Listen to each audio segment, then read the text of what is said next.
Buonasera, ben ritrovati, edizione straordinaria, dunque lo avete visto anche nel corso della nostra edizione di Treviso, è in corso la conferenza stampa del Premier Conte sul bilancio degli Stati Generali a Villa Pamphili a Roma. Non so se possiamo voglio dire è che abbiamo ricevuto, seguire ma non alcune era questo, parti. immagino che sarebbe stata una provocazione.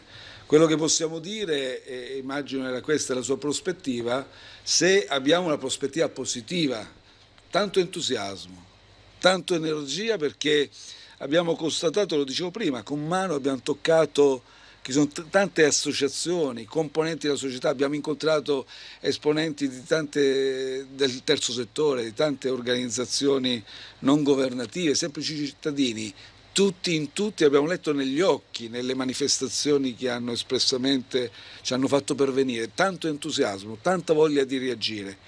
Mi creda, non ho mai riscontrato atteggiamento di passività, di sopraffazione, di sentirsi sopraffatti da questa durissima prova. Quindi da questo punto di vista le dico sì, ci riprenderemo sicuramente. Ultima domanda, Giuseppe Colombo, Huffington Post. Presidente, buonasera. Buonasera. Caso autostrade. Qualche giorno fa lei ha definito inaccettabile la proposta che Atlantia ha fatto al governo.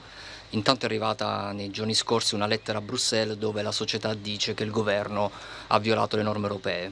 Volevamo chiederle, alla luce del fatto che sono passati quasi 2 anni dal crollo del Ponte Morandi e lei fu uno dei primi nell'allora governo giallo-verde a ipotizzare l'ipotesi di una revoca della concessione, sapere se questa settimana sarà la settimana della decisione del governo e in virtù di questo se ritiene che ci sia ancora spazio per una trattativa con Atlantia. Grazie. Ma guardi, stiamo parlando di questo caso un po' da troppo tempo, lei ha ragione da questo punto di vista. L'ultima volta che ne ho parlato sono stato, mi sembra, abbastanza chiaro. Sul mio tavolo non ho una proposta che considero accettabile, quindi siamo parlati con i ministri anche direttamente competenti, a questo punto credo che ci avviamo verso una soluzione obbligata. Se in estremis dovesse arrivare un'altra proposta saremo addirittura obbligati, doverosamente la prenderemo in considerazione, ma per me il caso va chiuso e subito. Da questo punto di vista Atlantia ha ragione, non è giusto protare questa incertezza così a lungo. Hanno richiesto pubblicamente una soluzione chiara e io credo che noi come governo abbiamo il dovere di dare subito nei prossimi giorni una soluzione chiara. Grazie a tutti. Dunque, Grazie. queste le parole del Premier Conte. Avete visto, è appena terminata dunque questa lunga conferenza stampa. Ricordiamo il bilancio degli Stati Generali a Villa Pamphili, poi le domande ovviamente dei giornalisti. Vorrei commentare appunto un po' questa conferenza stampa insieme al direttore di Apindustria di Venezia, Nicola Zanon, che vedo già nello schermo. Buonasera. Buonasera, direttore. A voi. Buonasera. Dunque, siamo arrivati un po' al dunque di questi Stati Generali, un po' proprio a caldo, il primo commento. Oggi si chiudono i Stati Generali e il Premier Conte ha usato una parola, entusiasmo. In realtà posso dire che nessuno dei nostri imprenditori ovviamente si è rassegnato alla situazione e in cuor suo ha la volontà di rilanciare, di ripartire e anche questa volta di rialzarsi da questa situazione. Certo che però il quadro è molto complesso, è molto difficile.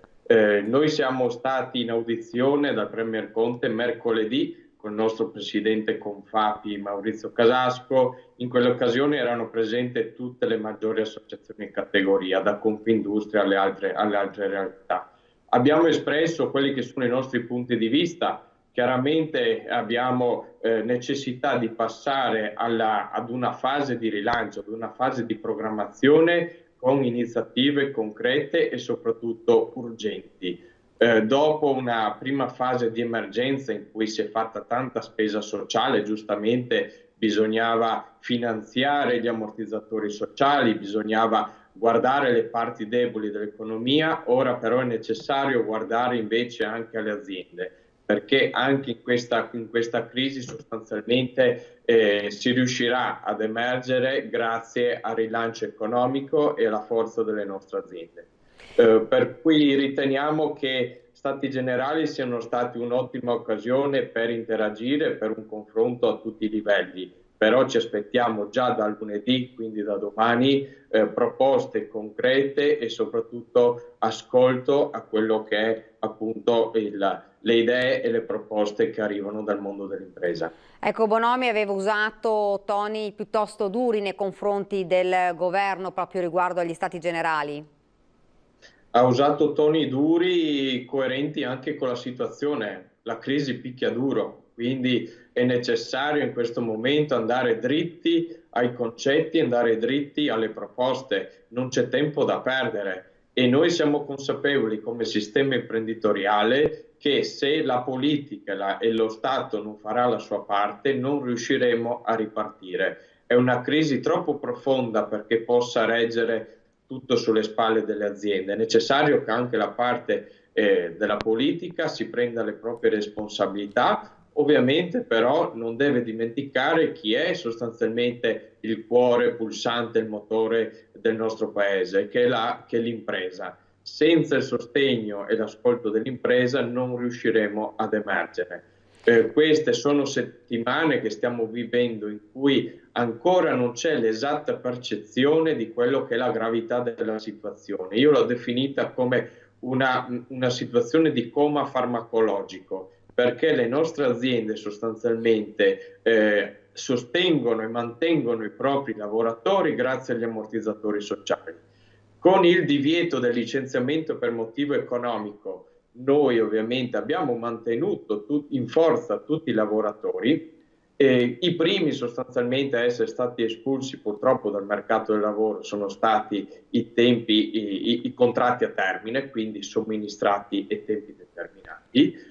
Con il divieto del licenziamento sostanzialmente noi non abbiamo ovviamente toccato il resto della forza lavoro, ma questo ovviamente è una imposizione legata a una situazione straordinaria che non potrà durare all'infinito.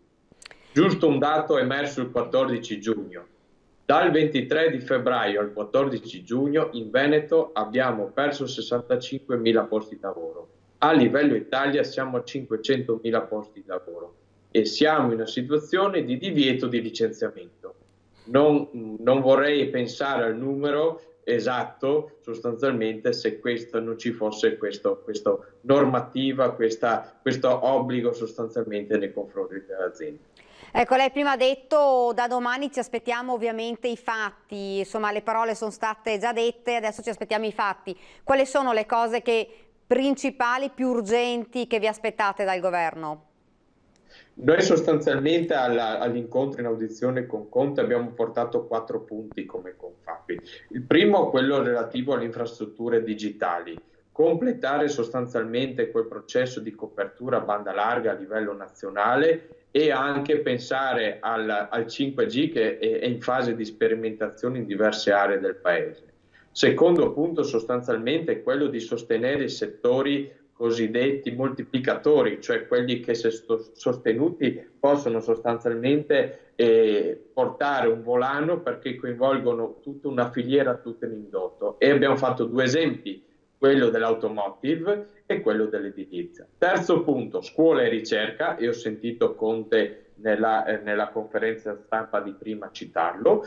Quarto punto, sostanzialmente quello di attivare politiche di sostegno alla demografia, quindi sostanzialmente una maggiore attenzione a quella che è la famiglia e soprattutto quindi alla possibilità di sostenerla quindi nella fase di nascite, perché abbiamo ovviamente anche quest'anno purtroppo un saldo fortemente negativo fra quelli che sono i nati e morti e abbiamo un paese che sta invecchiando velocemente. Lei appunto ha detto una situazione economica insomma pesantissima. Noi insomma vediamo, lo sentiamo anche proprio a livello locale, a livello regionale ma anche nazionale. Cosa si può fare adesso, oltre a tutto questo, per riuscire a far ripartire un po' questa economia? Ma sostanzialmente noi abbiamo chiesto al governo che quelle risorse, poche di risorse a disposizione, eventualmente anche con la richiesta del Recovery Fund a Bruxelles, vengano impegnate in maniera mirata e non sostanzialmente gettata a pioggia su una molteplicità di strumenti, proprio perché possano questi progetti mirati, 4-5 iniziative, avere quel sostegno economico per poter dare i propri frutti. Devono esserci investimenti pesanti sostanzialmente. Faccio un esempio, sulle infrastrutture, poter dare ai nostri comuni, alle nostre province, alle nostre regioni risorse economiche per attivare dei microcantieri, piccole opere pubbliche che hanno il beneficio di dare lavoro alle aziende spesso locali, ma anche di poter portare sostanzialmente un miglioramento infrastrutturale dei territori in cui appunto vengono realizzate.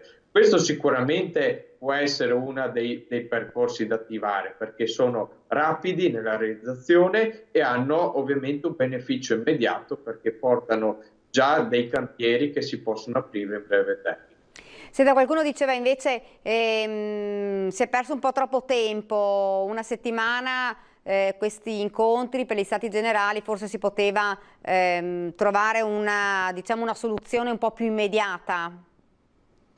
Ma sostanzialmente la formula del confronto, del dialogo è sempre positiva, perché permette sostanzialmente di sentire le varie voci della società civile, economica, senza escludere nessuno. Certo che, come dicevo prima, è necessario che dopo questa fase di consultazione si arrivi già da domani ad avere proposte concrete.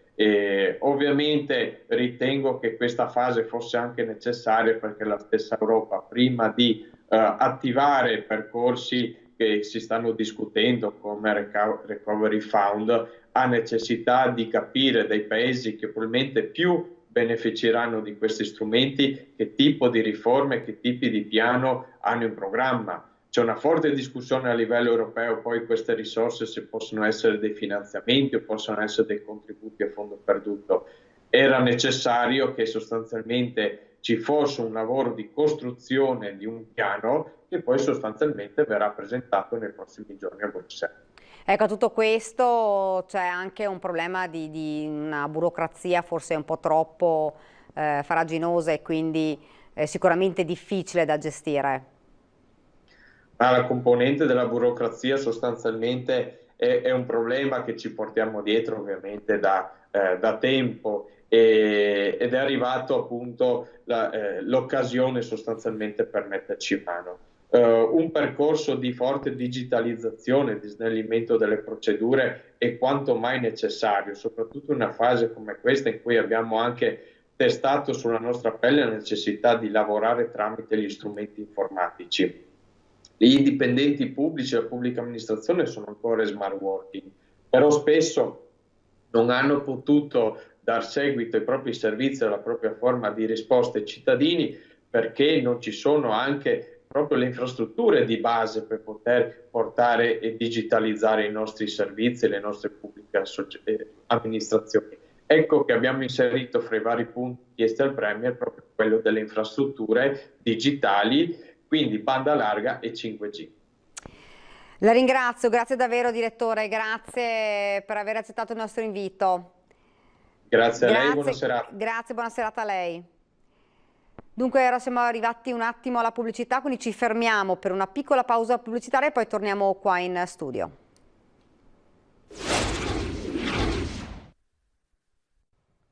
Rieccoci nuovamente in studio con questa ultima parte della nostra edizione straordinaria. Ci colleghiamo immediatamente con il sindaco di Jesolo, Valerio Zoggia, che vedo già nel nostro schermo. Buonasera sindaco. Buonasera a tutti voi. Sindaco, abbiamo visto in questo fine settimana soprattutto, ma anche insomma nei scorsi fine settimana, davvero tantissimi turisti, non solo locali ma anche stranieri a Jesolo, insomma un turismo che veramente ha ripopolato la spiaggia. Sì, diciamo che sabato, ieri e anche oggi abbiamo visto una Jesolo quasi normale. Manca ancora un po' di turisti stranieri, però le notizie che abbiamo è che pian piano cominciano ad arrivare. Abbiamo visto i primi austriaci, già in precedenza i primi tedeschi, e quindi diciamo almeno un pezzo di stagione credo che, se non nascono problemi, riusciremo a farla Ovviamente Jesolo è pronta, gli alberghi per il prossimo weekend apriranno quasi tutti, a parte qualcuno che resterà chiuso, ma pochissimi. Le attività commerciali anche sono aperte quasi tutte. E ieri sera c'è stata anche la prova di fuoco, diciamo così, per i plateatici che abbiamo concesso, che sono oltre 130, no? Un numero del genere, per dare la possibilità alla gente di mangiare rispettando le distanze che sono previste per i tavoli, eccetera. E direi che tutto sommato l'esperimento sta riuscendo. Ci sono alcune terrazze che ancora non sono pronte perché hanno ordinato dei pezzi, delle fioraie, eccetera, eccetera, per rendere ovviamente invitabili, però direi che ieri sera ho fatto un bel giro tutto lungo a Via Baffile, anche sulle piazze, e direi che quasi quasi ci siamo. Adesso aspettiamo anche un po' di stranieri in più e dopo potremo, se non altro luglio e agosto, fare una stagione, se non nascono problemi, ripeto, una stagione quasi normale. Senta, ma diceva appunto qualche struttura ancora non apre o ha deciso proprio di rimanere chiusa?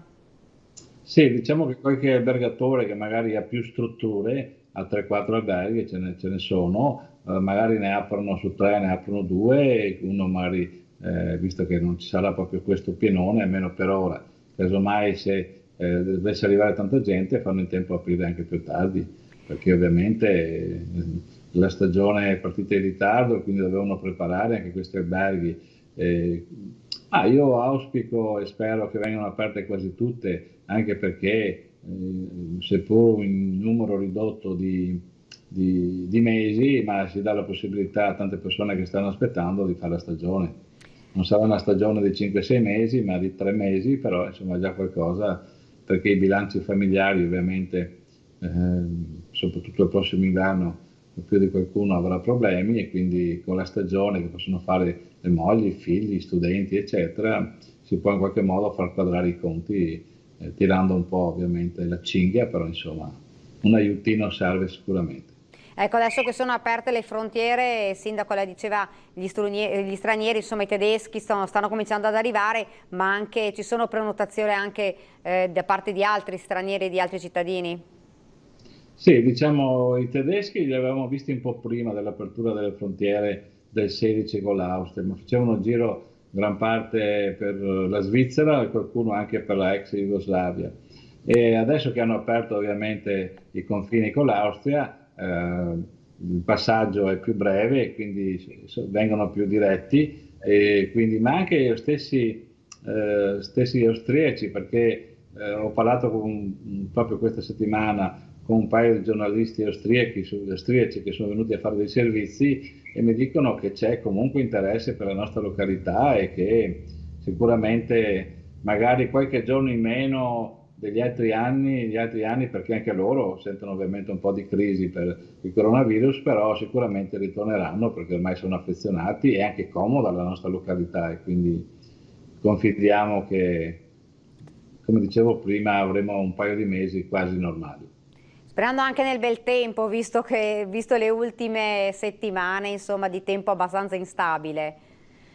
Sì, diciamo, abbiamo fatto la prova di fuoco questa settimana, perché sia sabato che domenica c'era bel tempo, oggi c'era un po' di nuvolette, ma insomma niente di grave, e quindi anche adesso che sto parlando c'è una coda infinita che sta uscendo, quindi vuol dire che la gente era veramente tanta, ma le notizie io le avevo avute già oggi in spiaggia, perché soprattutto la parte centrale era completamente piena di gente, anzi c'è stato anche qualche problemino stamattina perché non c'era posto per tutti, soprattutto nelle zone libere centrali, e quindi ne approfitto dell'occasione di invitare la gente che viene a Jesolo nei fine settimana, non andare tutte nella parte centrale di Jesolo, ma andare anche nelle parti periferiche, cioè verso il Faro e verso Cortellazzo, che c'è più spazio e quindi si trova facilmente anche parcheggio, e quindi di spostarsi un attimino, non di andare tutti quanti verso il centro, che il centro vuol dire da Piazza Drago a Piazza Mazzini, ma andare anche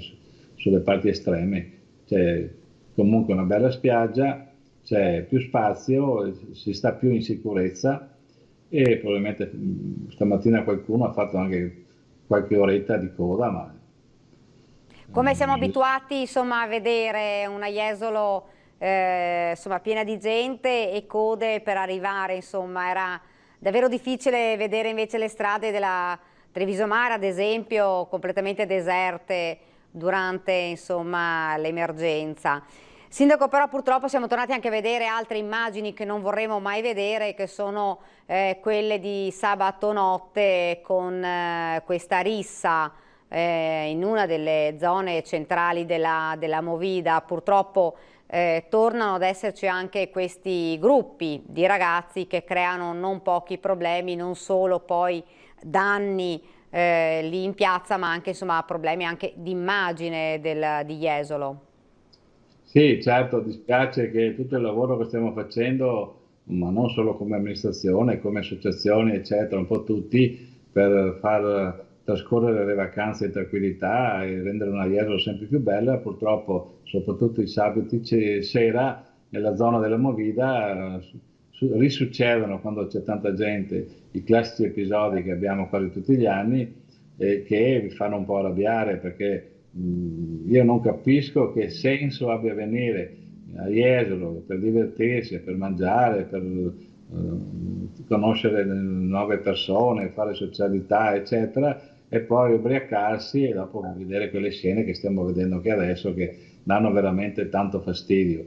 Comunque ho parlato col commissariato anche oggi, alcuni dei ragazzi speriamo di poterli trovare e che abbiano la giusta punizione. Tra l'altro il vicecommissario di Venezia mi ha avvisato che martedì faremo una riunione con tutte le forze di polizia per vedere di contrastare, verrà giù il questore qua a Jesolo, faremo un incontro con tutti quanti per cercare di contrastare il più possibile. Io farò anche un'ordinanza per proibire, soprattutto nei weekend, nella zona solita zona, che è zona Piazza Mazzini più o meno, il divieto di consumare alcolici in strada e di usare bottiglie e bicchieri di vetro, e quindi non vorrei essere costretto a un certo punto a dover chiudere i locali prima del tempo, quindi chiuderli magari a mezzanotte e l'una, perché dispiace, perché ovviamente ci sono tante attività che hanno sofferto, non hanno hanno avuto solo costi in questo momento. Adesso è più bello che possono lavorare in tranquillità, eccetera, e quindi dover punire delle persone o delle attività che non hanno nessuna colpa. Però qualcosa bisognerà fare, perché non è possibile vedere certe scene che stiamo vedendo adesso che fanno solo male alla nostra città. Tra l'altro lei diceva, sindaco, che fino a poco prima lei era andato, insomma la situazione era tranquilla, anzi in un clima molto tranquillo e allegro, e poi tutto ad un tratto, probabilmente dovuto proprio all'alcol, questi ragazzi hanno insomma trasformato la piazza davvero in un incubo, perché per la gente che ha assistito di certo non è stato piacevole, insomma. Sì, io ieri sera mi sono fatto 3 orette dalle 9 a mezzanotte passata. Mi sono andato un po' a vedere com'è la situazione con i plateatici che abbiamo concesso lungo la via principale, quindi i bar, i ristoranti che hanno portato fuori i tavolini. Diciamo che era sicuramente una bella serata, tranquilla. Ho visto tra l'altro i locali che hanno fatto rispettare le regole di distanziamento, eccetera. E quando sono andato via io verso mezzanotte e mezza era tutto tranquillo, gente che si divertiva, tanta gente ovviamente, ma anche diciamo c'era un bel presidio di polizia locale, ma anche di carabinieri, della polizia di Stato, eccetera. Purtroppo a una certa ora, probabilmente qualcuno, tra l'altro ho visto dei ragazzini, perché erano abbastanza giovani, ho visto 2 o 3 episodi, e quindi dovrò sicuramente fare l'ordinanza, che prendevano delle bottiglie di vino, che penso siano vino, le avevano in mano dai bauli, dalle macchine, e quindi bevono e dopo fanno quello che abbiamo visto, che dispiace, anche perché sono giovanissimi, e tra l'altro dopo questi qua magari si mettono in macchina, rientrano a casa, perché sono gente più o meno delle nostre parti, certo. E dopo succedono quegli incidenti che purtroppo tutti gli anni, oppure vanno sui pontili che non si può, si tuffano, poi qualcuno si rovina, come purtroppo succede tutti gli anni. Io Certo. invito ora i giovani, i ragazzi, c'era anche qualche ragazza che esagerava, venite a Jesolo, divertitevi, però per cortesia, se avete voglia di ubriacarvi, state a casa, che vi rischiate veramente di far del male e farvi male. Certo, Sindaco, le vogliamo ricordare, insomma, Jesolo di certo non è questo e purtroppo sono, come dice lei, ragazzi anche molto giovani che E non rischiano, veramente mettono a rischio non solo la propria vita ma la vita anche degli altri, perché poi, come diceva lei, poi prendono le auto e lo abbiamo purtroppo dovuto raccontare più di una volta nel corso dei nostri telegiornali di incidenti dove perdevano la vita questi, insomma, questi ragazzi davvero giovanissimi. Sindaco, intanto io la ringrazio, ricordiamo appunto che Jesolo è tutt'altro, insomma è una delle cittadine turistiche davvero più ambite, insomma, e dove i turisti vengono per divertirsi, non solo le famiglie ma anche i ragazzi, perché comunque c'è una movida e dei locali che possono, insomma, che attirano questi ragazzi, per cui insomma speriamo davvero che queste immagini siano le ultime che vediamo, ecco. Lo spero anch'io vivamente perché siamo qua per far divertire le persone, perché vengono in vacanza in tranquillità, i ragazzi e le ragazze il sabato sera, i weekend, eccetera, che vogliono venire a divertirsi, venite pure, tra l'altro ho aperto la prima discoteca, apriranno qualche altra discoteca, le prossime settimane venite, ma però per cortesia non venite ad ubriacarvi, non venite a fare cose che abbiamo visto che anche perché poi bisogna punirli, quindi Certo. Sindaco, la ringrazio. Grazie serata. davvero. Grazie, buona serata, Sindaco. Ok, grazie, ciao. Grazie. Dunque siamo arrivati quasi al termine, una notizia velocissima di cronaca, poi chiudiamo. Una turista veneta di 32 anni è stata trasportata in eliambulanza all'ospedale di Torrette di Ancona dopo essere finita contro un autobus di linea mentre era in sella ad una bicicletta lungo la strada in discesa che porta alla baia di Porto Novo. Al fatto ha assistito una sua amica che è in vacanza con lei. L'autobus stava salendo in un tratto dove ci sono molte curve e c'è che non avrebbe fatto in tempo a schivarla. La 32enne è in prognosi riservata. Questa era l'ultima notizia di questa nostra edizione straordinaria. Vi do appuntamento ovviamente alle prossime edizioni a partire proprio da domani. Grazie davvero per averci seguito e arrivederci.